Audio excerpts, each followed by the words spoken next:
Lillahi hamdan katsiran tayyiban mubarakan fihi kama yuhibbu rabbuna wa yardah.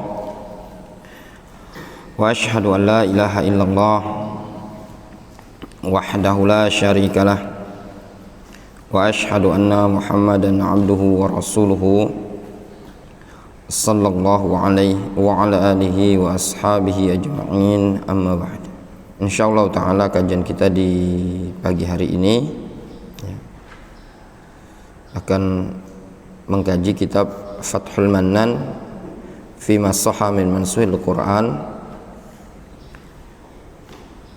yang ditulis oleh Syekh Muhammad Ibn Hizam Al-Fadli Al-Ba'dani.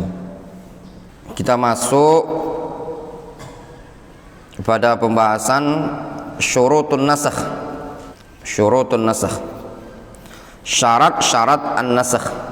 Yang pertama, ayyakunal hukmul mansukh sabitan bi khitabis syar'i. Hendaknya hukum yang dimansukh tersebut adalah hukum yang sabit dengan khitab syara', dengan dalil syariat, baik berdasarkan Al-Quran ataupun berdasarkan hadis. Fa amma in kana sabitan bil 'ada wa ta'aruf lam yakun rafi'uhu nasikhan bal yakunu ibtida'a syar'in. Adapun kalau seandainya hukum yang dihapus tersebut sabit, tetap berdasarkan adah atau uruf,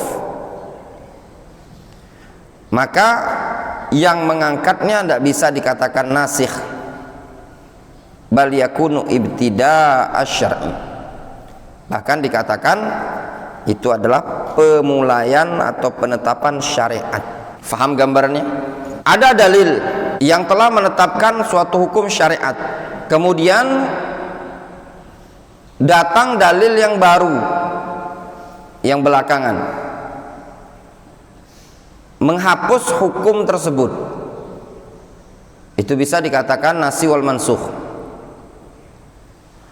Adapun kalau suatu hukum tersebut tetap atau penetapannya berdasarkan adah, kebiasaan, atau berdasarkan uruf, maka tatkala ada yang menasikh, menghapus hukum yang ditetapkan berdasarkan adat tadi, maka yang menghapus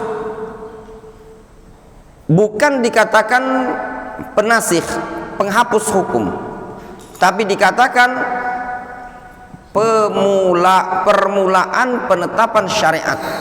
Sebagaimana yang kita ketahui semua, dalam syariat ini suatu adah, kebiasaan itu dihukumi, bisa ditetapkan sebagai hukum.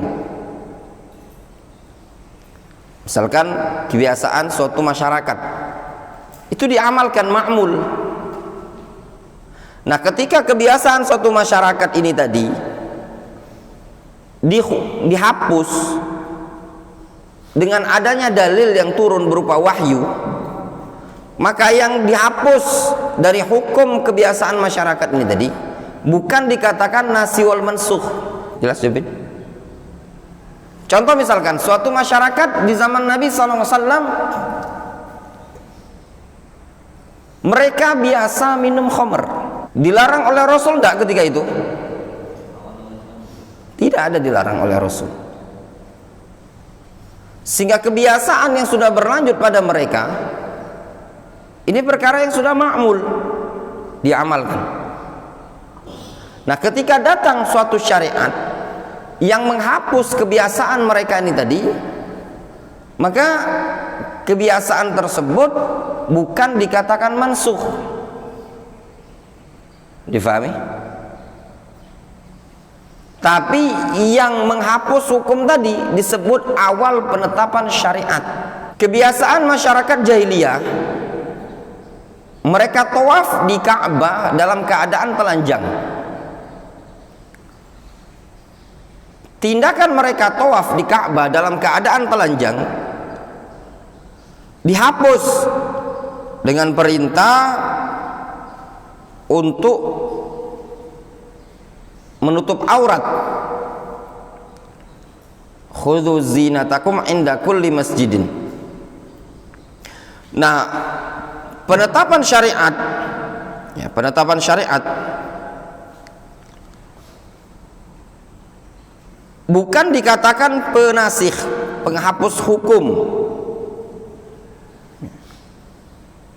tapi permulaan suatu hukum. Yang kedua, ayyakunan nasikhu sabitan min kitabin aw sunnatin sahihah. Yang menasikh, yang menghapus, dia adalah sesuatu yang harus sabit, sahih, valid, berasal dari Al-Quran atau sunnah yang sahih. Yang ketiga, ayat ta'akharan nasikhu anil mansukh.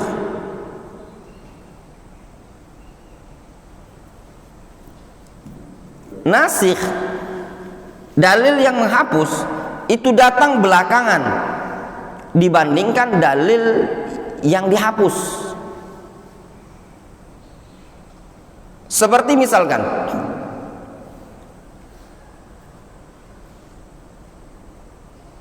dalil-dalil tentang kebolehan atau dalil tentang kebolehan minum khamar, tapi jangan mendekati waktu sholat. Ya ayyuhalladzina amanu la taqrabus sholata wa antum sukara hatta ta'lamu ma taqulun. Dihapus dengan dalil innamal khamru wal maisir wal ansabu wal azlam rijsun min amali syaitan fajtanibu. Ada yang awal, ada yang akhir. Wa yu'rafu ta'akhur an-nasikh 'anil mansukh, dan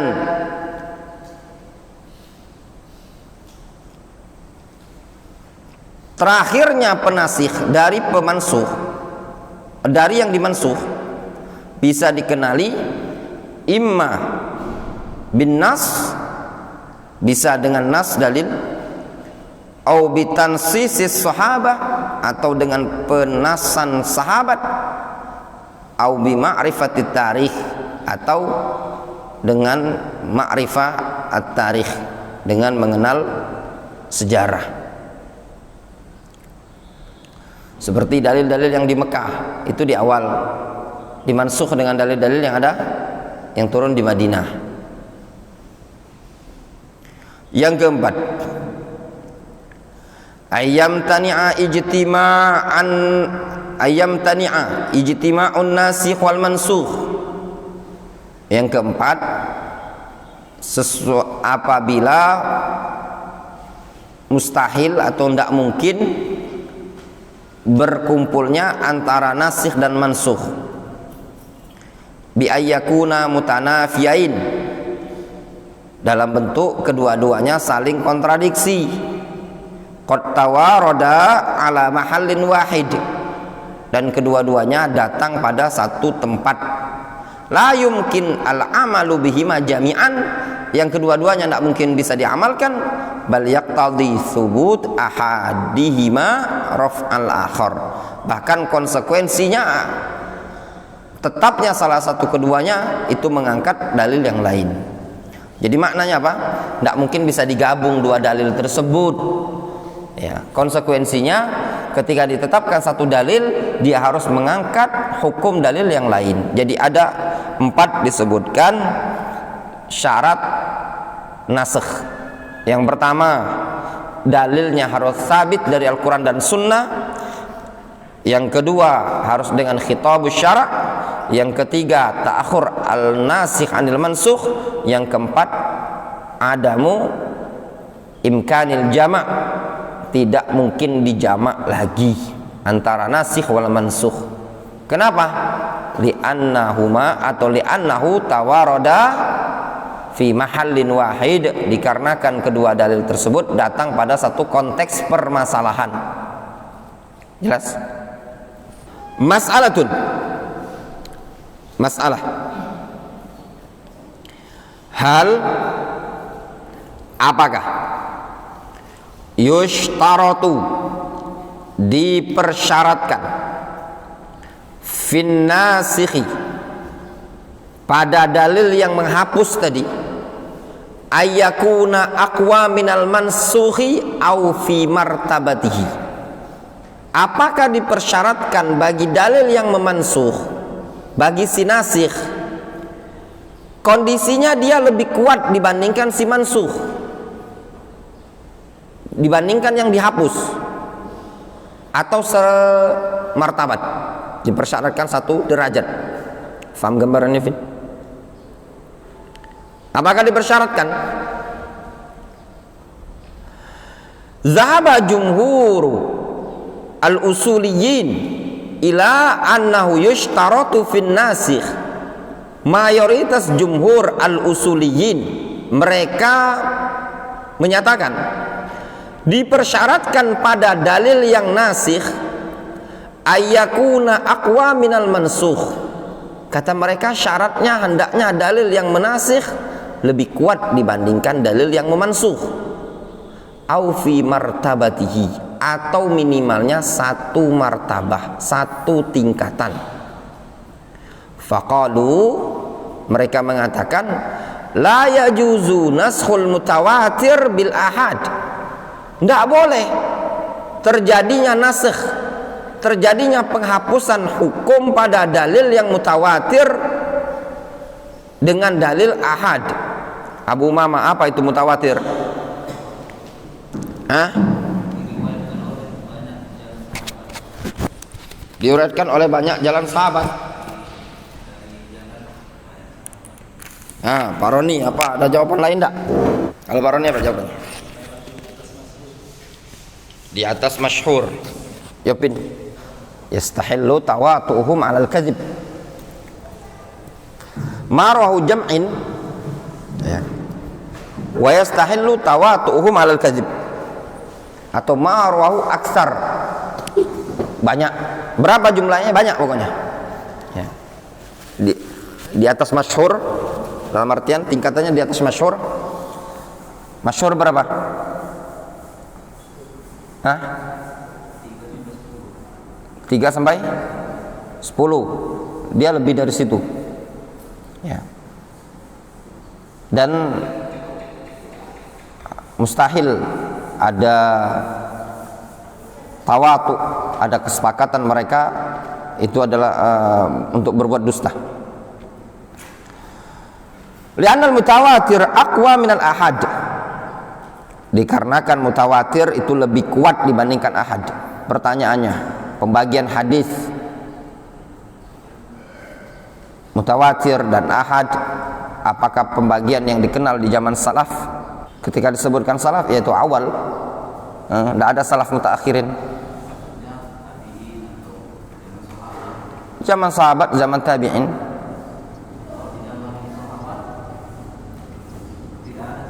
Zaman tabi'in.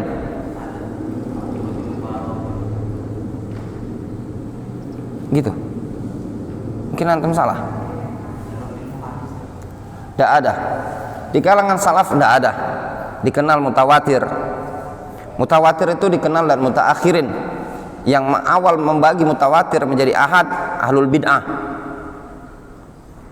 Orang yang memasukkan ke dalam buku mustalah itu adalah Al-Khatib Al-Baghdadi, ya, yang memasyhurkan pembagian mutawatir atau ahad ini.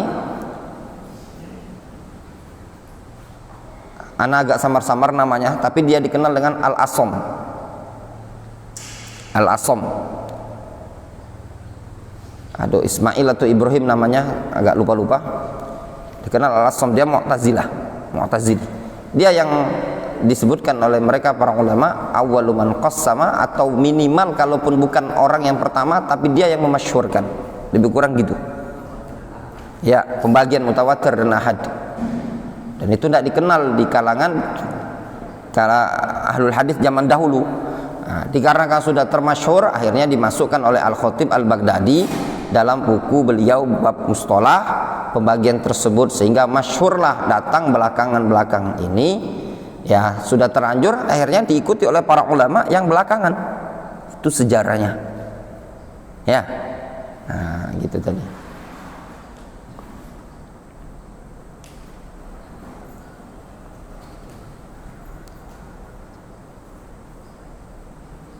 Untuk antum yang belajar mustalah ya ikhwan ya, ini ada kunci belajar. Antum baca buku sebelum belajar, tapi intinya itu ya ikhwan ya, untuk yang belajar antum tidak bisa melepas diri dari al-qiraah. Kunci kesuksesan itu antum baca. Jadi tidak cukup antum duduk hadir di majelis udah pulang, enggak. Jadi antum harus bagi waktu. Antum belajar mustalah, antum rajin-rajin baca buku mustalah. Jadi buat waktu. Jadi kalau antum yang belajar di Darul Hadis di Palembang ini, kita punya maktabah. Itu maktabah walaupun tidak lengkap semua, tapi minimal adalah buku-buku. Nah, antum bagi waktu. Antum ketika belajar bab mutawatir, antum masuk ke maktabah, antum baca buku kitab mustalah. Di situ ada kitab namanya Al-Jami' fil Mustalah. Ya, karya Mushtaq Az-Zubairi. Ya, Abu Zubair Mushtaq Ad-Dhali'i. Ya, Abu Zubair Mushtaq Ad-Dhali'i. Antum baca, di situ antum akan mendapatkan fawaid yang tidak didapatkan di mudarris dari guru. Demikianlah metode belajar. Sama. Antum yang calon-calon mau rihlah sama seperti itu. Yang mau ke Fiush, antum bagi waktu. Ya, coba antum kalau pengen ke Yaman ya gitu caranya. Jadi bukan cuma duduk hadir di majelis, tapi harus pintar membagi waktu. Mentelaah, mentakik, enggak, baca bab yang antum belajari, bidang yang antum belajari. Kalau antum belajar mustalah, kenapa? Karena kesempatan itu tidak akan datang berulang dua kali. Tidak akan bisa datang dua kali. Jadi harus bisa betul-betul mengatur waktu. Waktu 3 tahun kita di Yaman itu waktu yang singkat sebenarnya. Tapi alhamdulillah antum bisa lihat sendiri apa yang kita ajarkan di Darul Hadis ini itu hasil belajar. Membagi waktu membaca, ya qiraah. Ya, kadang memang orang ada yang hobi membaca, ada orang yang tidak hobi membaca dia. Tapi berupayalah. Tidak ada rugi untuk membangkitkan semangat hobi membaca ini tadi. Jadi begitu. Kalau antum pengen ilmu tadi mateng, harus antum rajin baca, telaah. Nanti antum akan terbiasa. Kalau sudah terbiasa membaca, itu antum merem-merem sedikit gini, faham. Oh ini maksudnya gini. Tapi baca itu memang betul-betul dicermati. Dan itu juga akan melatih ilmunya antum, ilmu bahasa Arab, nahwu, akan melatih ilmu kosakata, mufradat dan yang lainnya. Kata beliau, li'anna al-mutawatir aqwa min al-ahad wal aqwa la yurfa' bima huwa dunahu. Dikarenakan mutawatir lebih kuat dibandingkan ahad, sedangkan yang lebih kuat tidak bisa diangkat dengan sesuatu yang lebih rendah. Warad 'alal usuliyin min wajhain. Bantahan untuk usuliyin dari dua sisi. Qala al-Imam Asy-Shinqiti rahimahullahu taala. Berkata al-Imam Asy-Shinqiti. Asy-Shinqiti yang dimaksud di sini adalah Syekh Muhammad Al-Amin Asy-Shinqiti, penulis tafsir Adwaul Bayan. Itu tafsir Al-Quran bil Quran. Ya, Syekh Muhammad Amin Asy-Shinqiti. penulis kitab tafsir Adwaul Bayan. Itu yang dimaksud di buku ini yang bernama Asy-Shinqiti. Ya.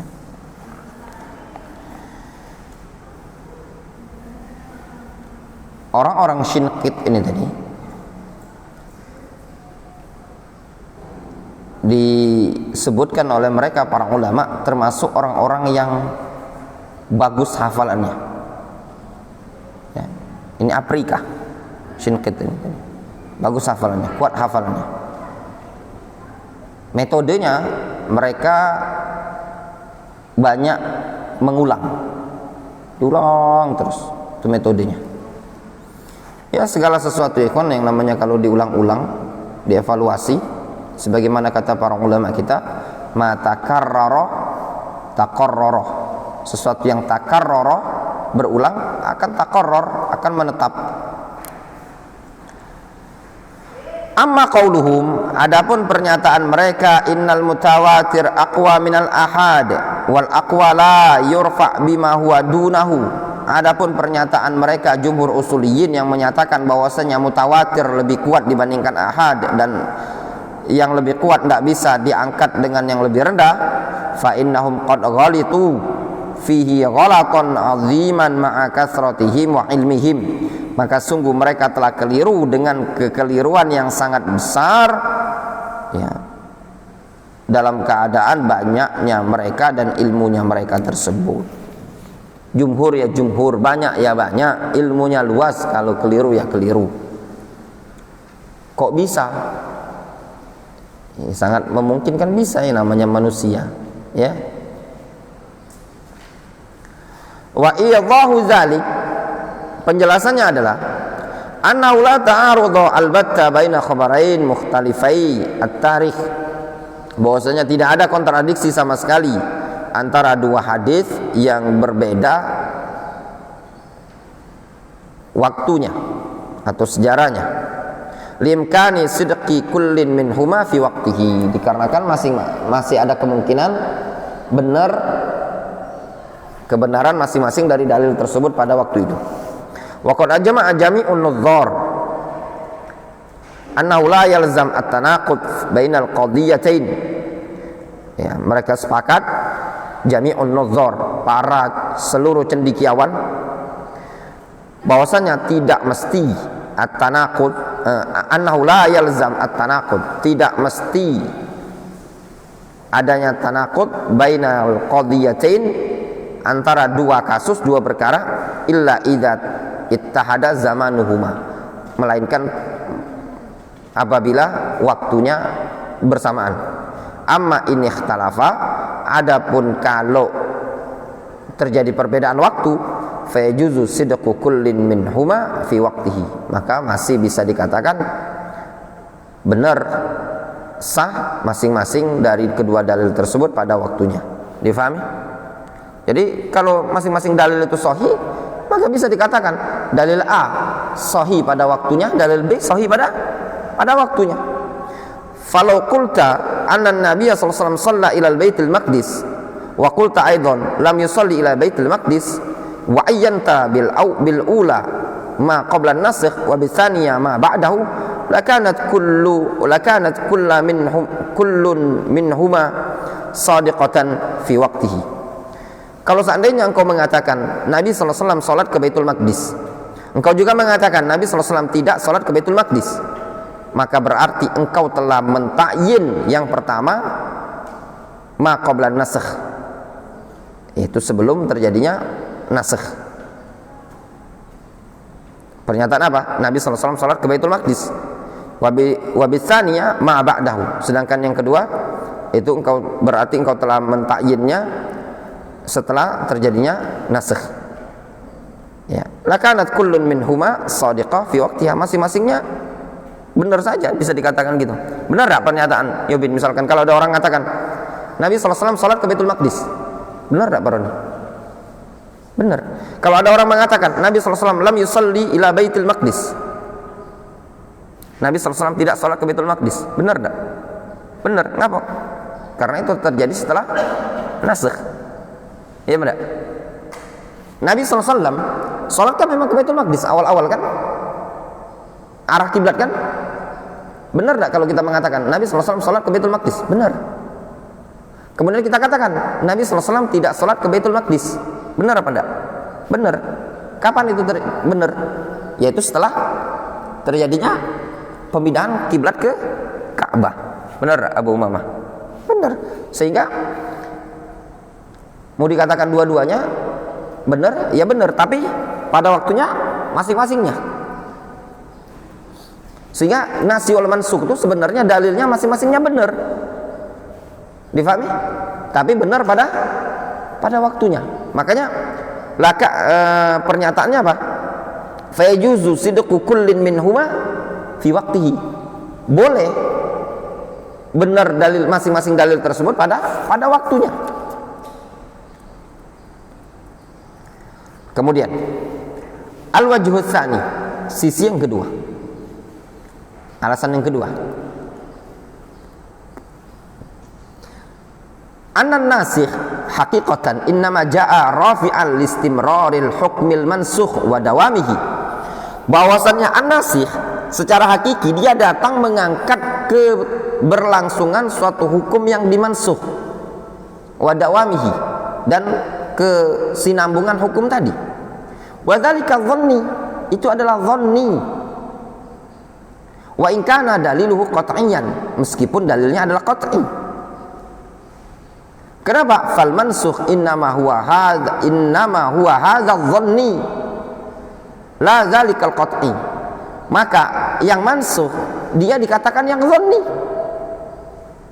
la dzalika al qat'i, bukan dzalikal qat'i, atau la dzalikal qat'i, bukanlah yang mansukh tersebut dikatakan yang qat'i. Ya benar. Yang menasik dikatakan apa? Qat'i. Yang dimansukh dikatakan dhanni. Kenapa? Dikarenakan an-nasikh mengangkat hukum yang mansukh. Contoh, salat pertama-tama menghadap kemana? Masjidil Aqsa. Kemudian datang perintah salat menghadap ke Masjidil Haram. Ketika datang perintah salat ke Masjidil Haram, berarti dalil yang menyebutkan salat menghadap ke Masjidil Aqsa berubah menjadi dhanni. Kenapa dhanni? Cuma sekedar dugaan saja secara hukum. Kenapa? Karena secara qat'inya, secara validnya, dalil sudah menunjukkan ke arah Masjidil Haram. Nyambung? Ya. Jelas jawabin? Kemudian an-naskhu fil akhbar. Nasikh dalam bab akhbar, dalam bab hadis-hadis al-akhbar itu berita.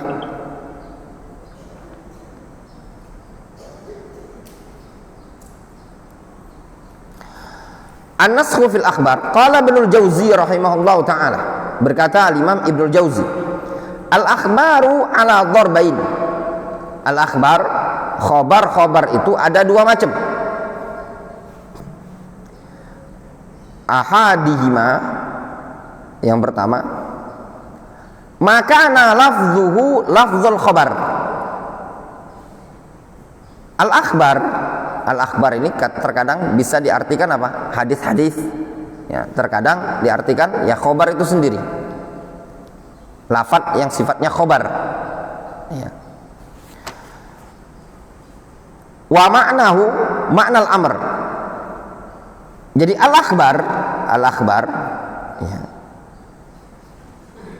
Ketika disebutkan al-akhbar di sini dia lebih umum ya, enggak khusus pada hadis. Pembahasan kita kan nasi wal mansukh. Ya. Khobar. Ya, khobar mencakup Al-Qur'an atau hadis. Ini ada dua macam. Yang pertama, makana lafzuhu lafzul khobar wa ma'nahu ma'nal amr. Namun maknanya adalah makna perintah. Difahami? Jadi ada dalil-dalil khobar tapi maknanya amr atau maknanya nahi, larangan.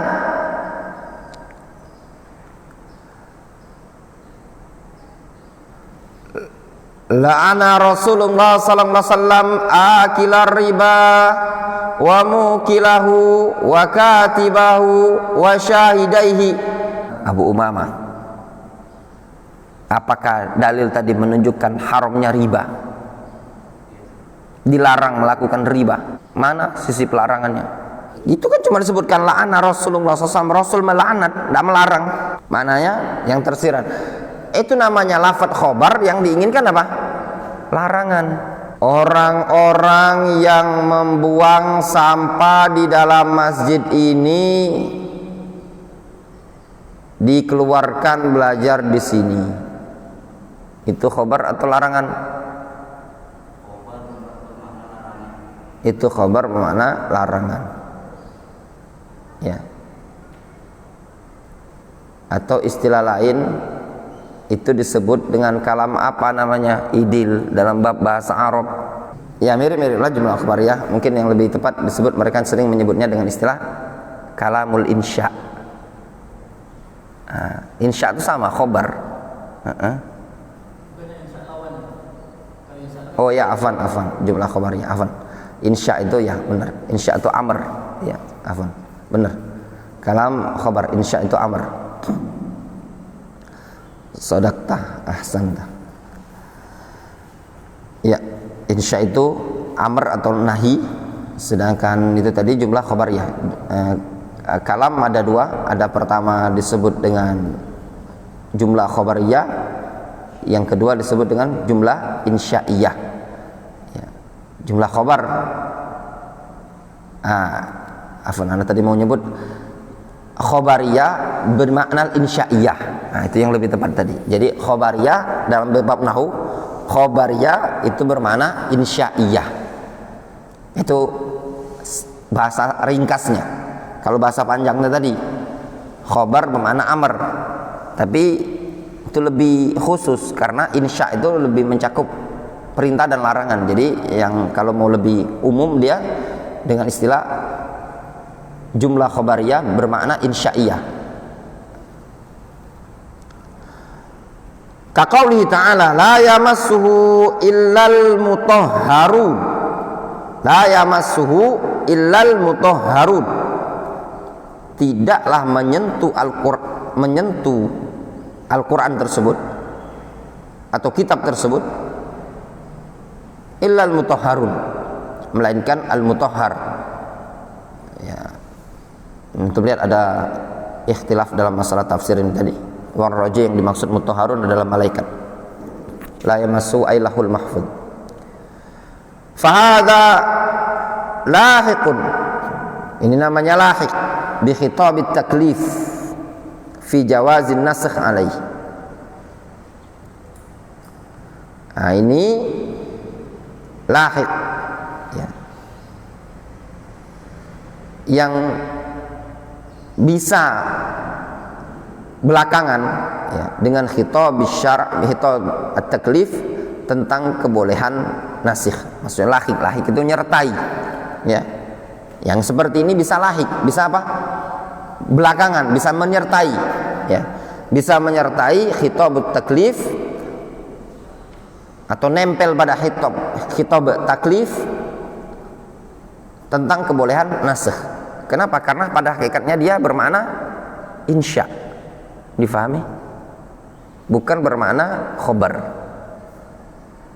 Jadi kalau pertanyaannya, apakah khobar masih memungkinkan menerima nasikh?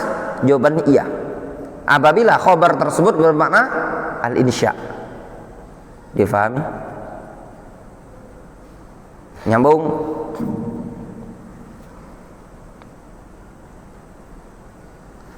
Ana dapat nasihat dari guru-guru kami dulu, dan itu nasihat memang benar. Dulu ketika ana mondok masih di Indonesia, pelajaran tahun pertama lugho, fokus lugho. Tahun kedua tauhid, tahun ketiga asma sifat. Nah, pas mau masuk tahun keempat, masuk usul fikih. Nah, di tahun ketiga dan tahun keempat itu sang ustadz ngomong, perdalamlah antum ilmu nahu, di murojaah lagi bab al asma wa sifat dan bab usul fikih, ilmu alat, kuid fiqhiyah dan yang lainnya punya hubungan besar, ikatan besar dengan ilmu bahasa Arab, ilmu nahu khususnya. Jadi kawan-kawan, ana sarankan untuk mempertebal ilmu nahu, ilmu bahasa Arab. Ya. Jadi antum murojaahlah, dipertebal lagi, diperdalam bahasa Arabnya supaya bisa ngikuti pelajaran seperti ini.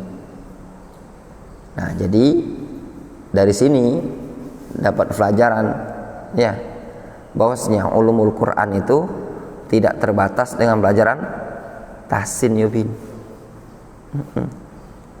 Jadi orang yang pandai ilmu tahsin, yang ngambil sanad al-Fatihah, belum tentu dia pandai dalam ilmu ulumul Quran. Dan setiap orang yang pandai dalam ulumul Quran bisa dipastikan dia pandai dalam bab itu. Ana enggak bilang ana pandai loh dalam bab ilmu qiraat, tajwid segala macam tadi.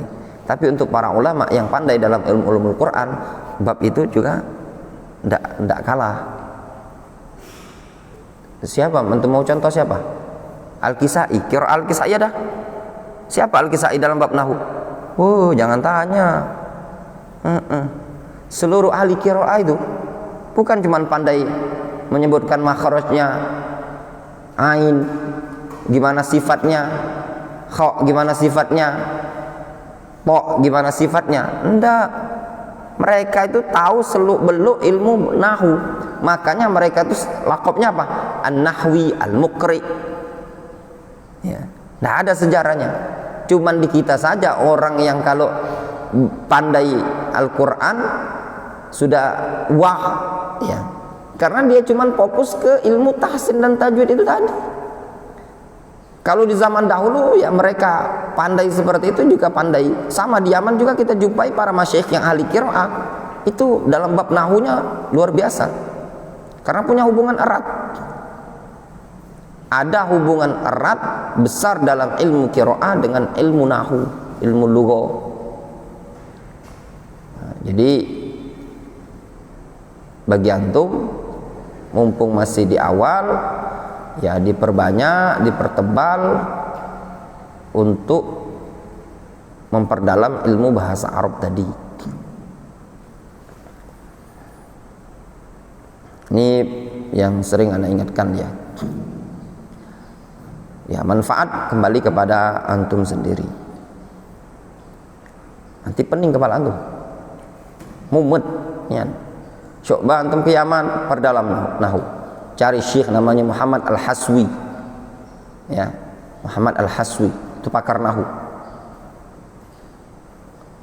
Dia yang pakar di Darul Hadits Bil-Fiyush itu, pakar nahu.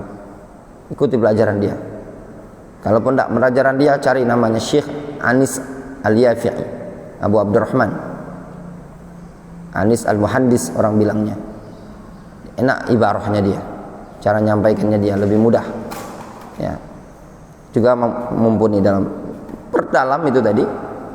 Setelah antum perdalam bahasa Arab, lugha dan yang lainnya, antum perdalam akidah dan yang lainnya itu gampang.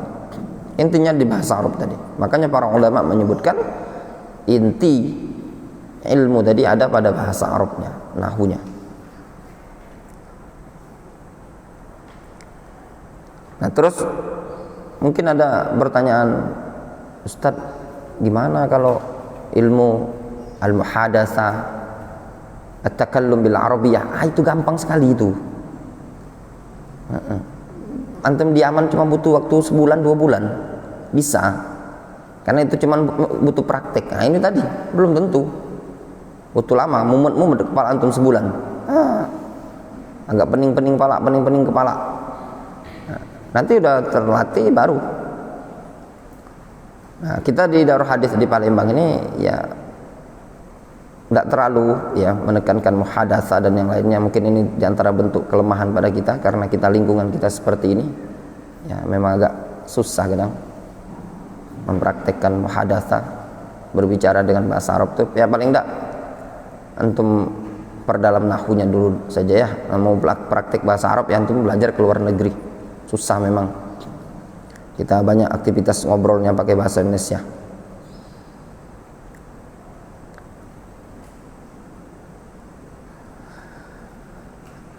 Asani al-khabarul khalis, khabar yang khalis, khabar yang betul-betul murni khabar. Fala yajuzu alaihi, maka tidak boleh adanya nasakh, tidak boleh. Li'annahu yu'addi ilal kadzib, dikarenakan adanya nasakh pada al-khabar al-khalis bisa mengantarkan kepada kedustaan. Wa dzalika muhal, yang demikian itu mustahil ada pada dalil. Wa qad hukiya jawazu dzalika an Abdurrahman ibn Zaid ibn Aslam, sungguh telah dihikayatkan hal tersebut dari Abdurrahman bin Zaid bin Aslam, was-Suddi, dan juga Al-Imam As-Suddi, yang menyatakan bolehnya nasakh, bolehnya nasakh pada bab apa? Al-khabar al-khalis. Namun walaisa bisyai'in yu'awwalu alaihi, namun tidak ada sesuatu apapun yang bisa dijadikan sandaran. Itu maknanya yu'awwal. Yu'awwal itu disandari, yustanad alaih. Tidak ada sesuatu yang bisa yustanad alaih, disandari. Bagaimana yang dihikayatkan dari Abdurrahman ibn Zaid ibn Aslam was-Suddi? Ya, nukilan, bisa jadi benar, bisa jadi tidak. Qala Abu Ja'far An-Nuhas atau An-Nahas yang ma'ruf ya, An-Nuhas, wa hadzal qaul 'azimun jiddan ya'ulu ilal kufur. Pendapat yang seperti ini, pendapat yang mengatakan bolehnya nasakh dalam al-khabar al-khalis, adalah perkataan yang besar sekali, bisa mengantarkan kepada kekufuran.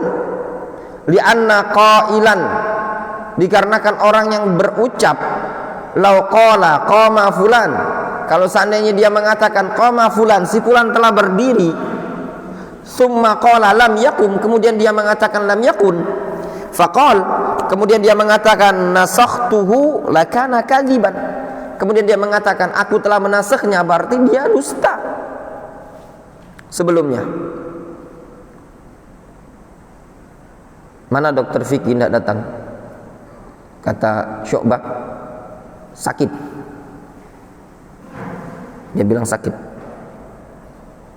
Kemudian beberapa jam kemudian dia konfirmasi, Kak Sosa tidak datang karena pagi-pagi ada kegiatan di rumah sakit.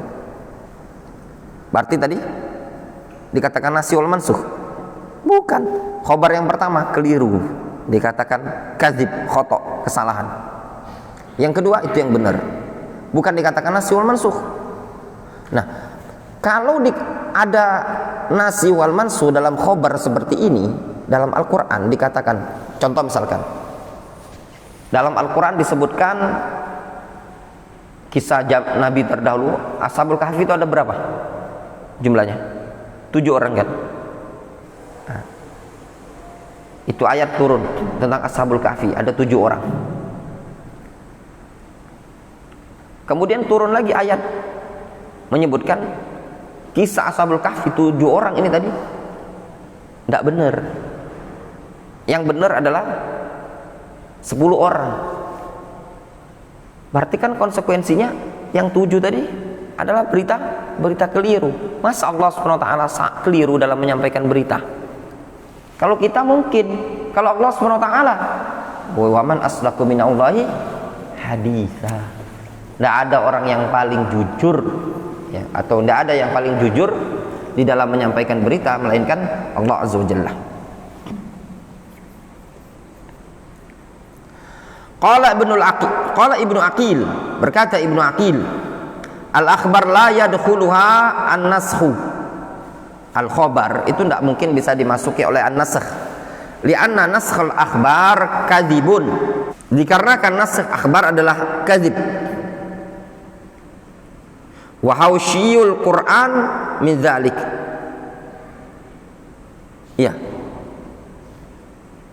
Hausyi itu. Ya. Wa hausyiyul Qur'an min dzalik. Wa apa? Itu wawunya wawu ataf. Husyi wa husyiyul Qur'an min dzalik. Ya lebih kurang maknanya wa husyul Quran min dzalik, dan Al-Quran tersebut terjaga dari hal tersebut, ya. Husyi itu bisa diartikan asing, ya. Tak dikenal, ya, terjagalah, ya. Wa husyul Quran, dan Al-Quran tak dikenal dari hal tersebut, gitu maksudnya. Itu disebutkan di kamus terjemahannya, husyi itu mana yang asing atau tak dikenal. Maksudnya Al-Quran husyi min dzalik, terjaga dari hal tersebut, tidak dikenal dari hal tersebut, ya. Wa husyul Quran min dzalik.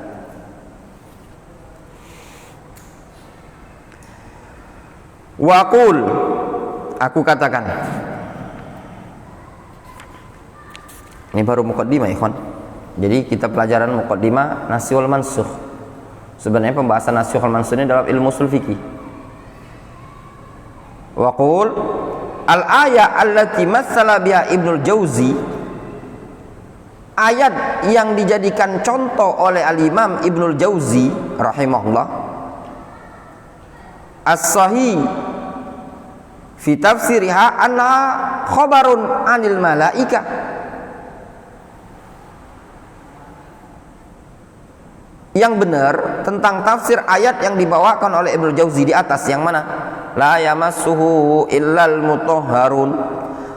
Yang sahih, yang benar tentang tafsir ayat itu, bahwasanya ayat itu khobar, berita tentang malaikat. Kama yazharu min siyaqil ayah, sebagaimana yang nampak pada konteks ayat. Wa yu'ayyidu dzalika qauluhu ta'ala fi surati Abasa. Dikuatkan lagi pada firman Allah dalam surat Abasa, bi aidi safarah kiramim bararah. Bi aidi safarah, di tangan para malaikat, kiramin bararah, malaikat yang kiram, mulia, lagi baik.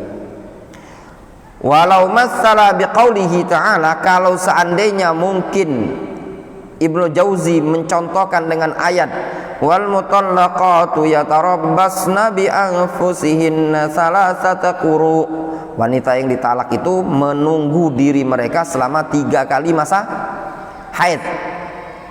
Au qauluhu ta'ala, au qaulihi ta'ala iyyakum minkum 'ishruna sabiruna yaglibu mi'atain.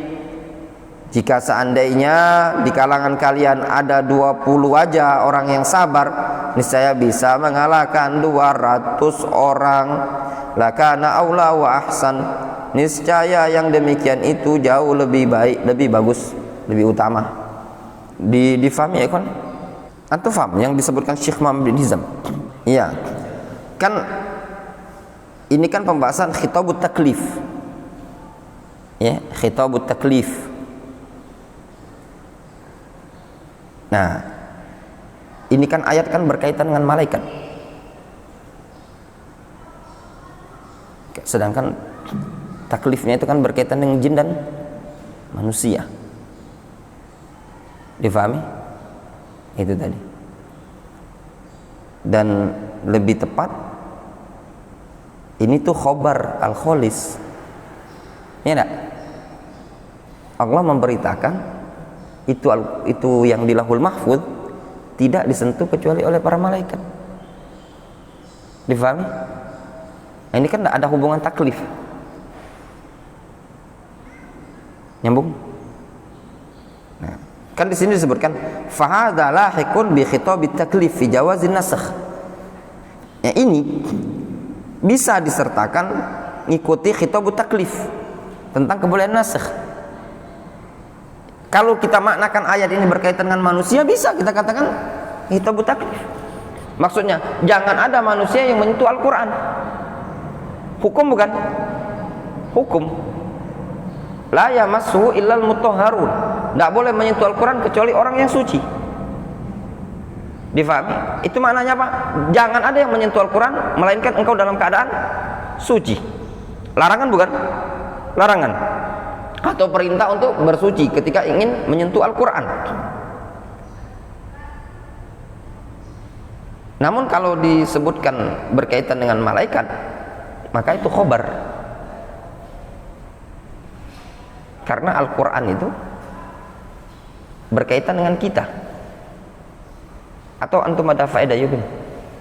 Al-Quran itu ya sebatas ilmu yang anak tahu, Al-Quran itu berkaitan dengan umat manusia dan jin. Tidak diturunkan untuk para malaikat. Pembahasan khitab mukallafun itu antum lihat jin dan manusia. Illa liya'budun. Walaupun pada hakikatnya mereka malaikat senantiasa ibadah kepada Allah, namun yang berkaitan dengan Al-Quran khitabnya kepada siapa? Kepada manusia dan jin. Nah, kalau seandainya disebutkan contohnya wal mutallaqat yatarabbasna bi anfusihinna salasata quru, ini berkaitan apa? Khitab taklif umat manusia. Nanti disebutkan ayat ini masalah anunya. Kemudian wuqu'un nasakh fil Quran. Terjadinya an-nasakh dalam Al-Quran, hapus menghapus dalam Al-Quran. Qala Ibnul Jauzi, berkata Al-Imam Ibnul Jauzi, in aqada ijma'ul ulama, telah terjadi kesepakatan para ulama ala hadza, atas dasar ini, illa annahu qad syadzah, melainkan telah syadz, hanya saja telah syadz man yultafat ilaihi, man la yultafatu ilaihi, orang yang tidak perlu ditoleh. Maksudnya telah terjadi ijma' akan adanya nasikh wal mansukh dalam Al-Quran, melainkan segelintir para ulama ya, yang tidak perlu ditoleh pendapatnya. Fahaka Abu Ja'far An-Nuhas anna qauman qalu, Abu Ja'far An-Nuhas mengatakan ada suatu kaum yang menyatakan laisa fil Quran nasikhun wala mansukh, tidak ada dalam Al-Quran nasikh dan mansukh. Wa haula qaumun la ya'dun atau la yu'addun, mereka adalah kaum yang tidak perlu dianggap. Li'annahum khalafu nassal kitab wa ijma'al ummah, dikarenakan mereka menyelisih nas Al-Quran dan ijma' para ulama. Qala Allah subhanahu wa ta'ala, ma nansakh min ayatin aw nunsiha na'ti bi khairin minha aw mithliha. Ma nansakh min ayatin, tidaklah kami menasakh suatu ayat, aw nunsiha atau melupakannya, na'ti bi khairin minha aw mithliha, melainkan pasti kami akan datangkan yang lebih baik atau yang semisalnya. Maknanya tidak ada satu ayat yang dihapus dalam Al-Quran, melainkan pasti Allah ganti dengan yang lebih baik. Yamhullahu ma yasha wa yuthbitu wa indahu ummul kitab. Allah subhanahu wa ta'ala menghapus apa yang Allah kehendaki, dan Allah menetapkan apa yang ada di sisinya, itu adalah ummul kitab, inti ya. An-nasakh la yakunu illa li hikmatin ya. An-nasakh li hikmatin. An-nasakh la yakunu illa li hikmatin. Nasakh tidaklah terjadi melainkan karena tujuan hikmah. Qala Allah subhanahu wa ta'ala, Allah subhanahu wa ta'ala berfirman, ma nansakh min ayatin aw nunsiha na'ti bi khairin minha aw mithliha, tidaklah kami menghapus suatu ayat atau melupakannya, melainkan pasti kami akan datangkan yang lebih baik atau yang semisalnya. Fannasi khairun, yang menghapus adalah jauh lebih baik. Sawa'an kana huwal akhaf awil athqal, baik hukumnya lebih ringan atau lebih berat. Au kana musawiyan lil mansukh, atau sama derajatnya bagi yang dihapus. Wa awamirullahi wa nawahihi, perintah dan larangan Allah azza wa jalla, mustamilatun alal hikam wal masalih, mencakup hikmah dan maslahat.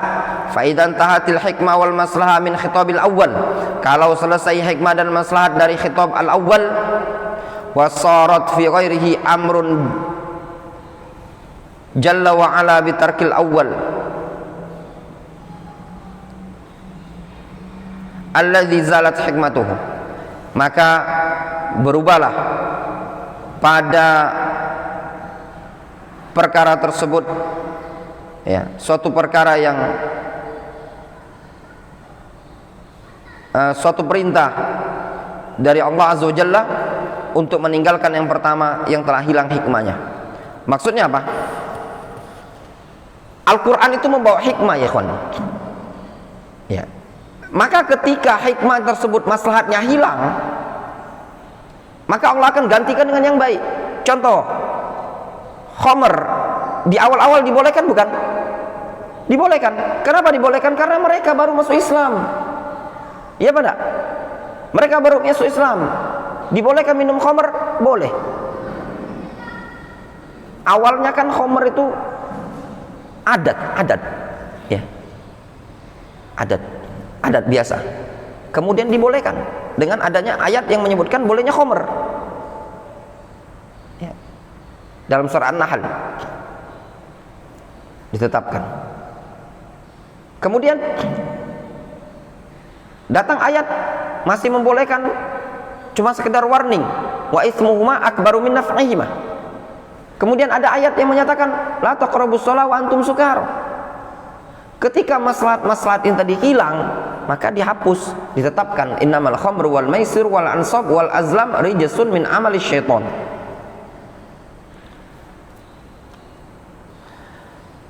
Nah, kalau khitabul maslahatnya hilang, intahatil hikmah wal maslahah, hikmah dan maslahatnya hilang, minal khitabil awal, dari khitab al awal, maksudnya dari himbauan yang pertama, wasarat fi ghairihi, dan hikmah tadi pindah pada yang lain,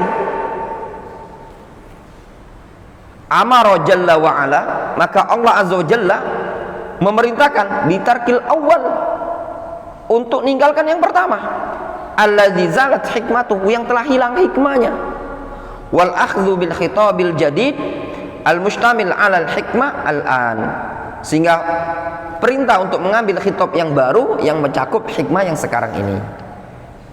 Fal mansukh waqtul amal bihi, maka yang dimansuh adalah waktu beramal. Kanat fihil maslahah wal hikmah, maka padanya terdapat maslahat dan hikmah. Wan nasikh wal mustamil ala al hikmah wal maslahah ba'da nasikh, sedangkan yang menghapus itu mencakup akan suatu hikmah dan maslahat setelah terjadinya nasikh, ya. Wallahu a'lam. Jelas ya? Sehingga yang dihapus itu maslahatnya pada waktu diamalkan. Ketika hilang maslahatnya, maka datang maslahat baru pada dalil yang menghapus, ya. Sehingga maslahat yang ada pada nasikh itu terjadi setelah nasikh. Wallahu ta'ala a'lam. Ya. Mungkin kita cukupkan dulu sampai di sini. Naktafi bihadzal qadar.